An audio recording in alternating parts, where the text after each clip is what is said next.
conduct an exercise, and we're out here working together to improve our interoperability.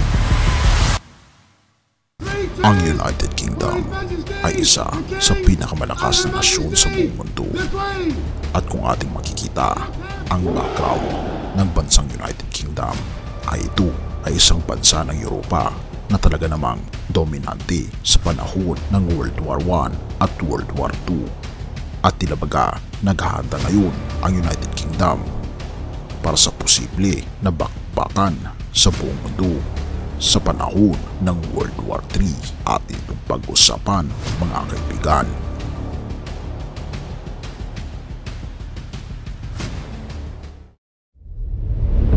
Ika pa sa isang report na binabanggit ng Rappler, ang United Kingdom ay magpapadala ng mga digmaang barko sa Indian Ocean sa huli ng taong ito at isang aircraft carrier sa rehiyon sa 2025 para sa pagsasanay at operasyon kasama ang Indian Forces. Ayon pa ito kay British Defense Secretary Grant Shapps.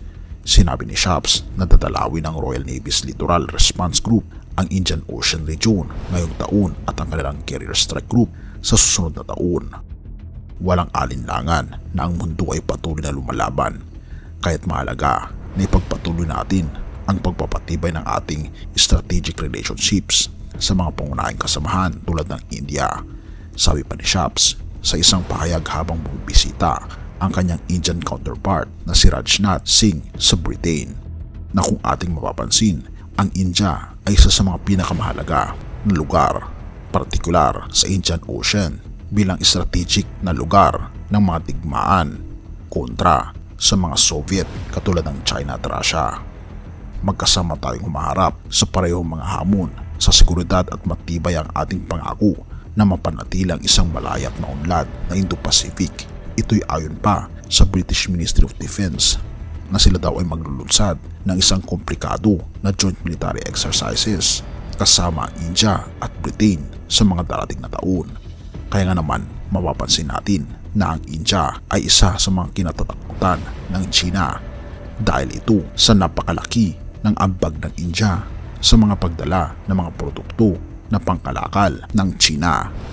At ang UK, kung ating mapapansin, ay kakampi nito ang United States at ang Ukraine, habang ang China ay kumakampi sa Russia, na kung ating mapapansin, ika pa sa isang report sa AP, binigyang diin ng Britanya at Pransya ang kanilang determinasyon na ang pagsakop ng Russia sa Ukraine ay hindi magtatagumpay ayon sa kalihim ng United Kingdom sa panlabas na relasyon na si David Cameron, na nagsasabi na ang kaalyado ng Ukraine ay dapat na mas mahusay na gamitin ang kanilang ekonomikong lakas upang labis na magtagumpay laban sa makinarya ng digmaan ng Moscow.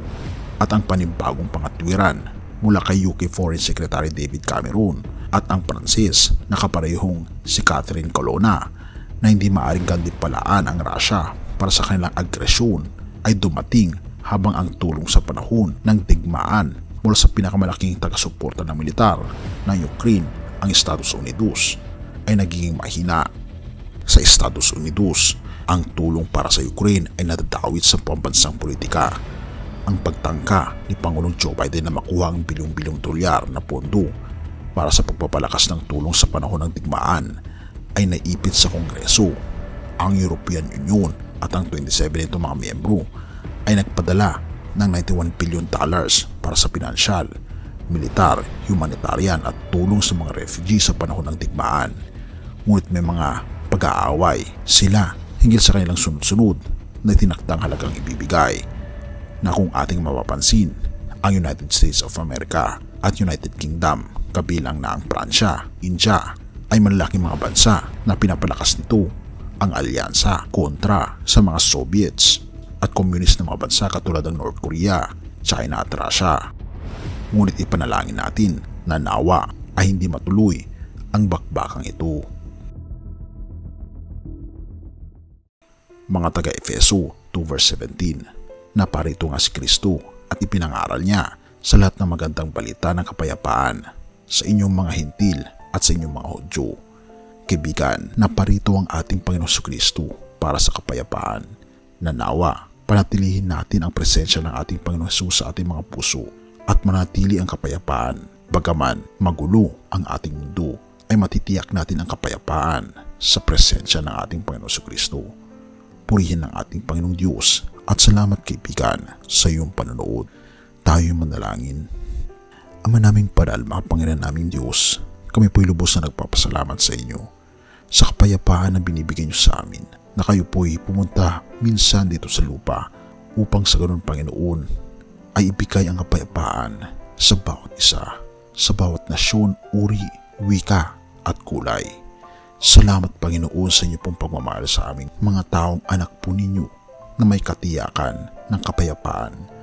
Kung kami lamang po, Panginoon, ay sasangguni sa inyong mga kagustuhan, purihin ka, o aming Panginoon Diyos, at tulungan kami. Nanawa, Panginoon, ay hindi matuloy ang matinding digmaan. Purihin ka, o aming Panginoon Diyos, at patawarin po kami sa lahat ng aming pagkukulang at pagkakasala, pagkat ito ay aming samutiling sa matamis na pangalan ng aming Panginoon Jesus. Amen.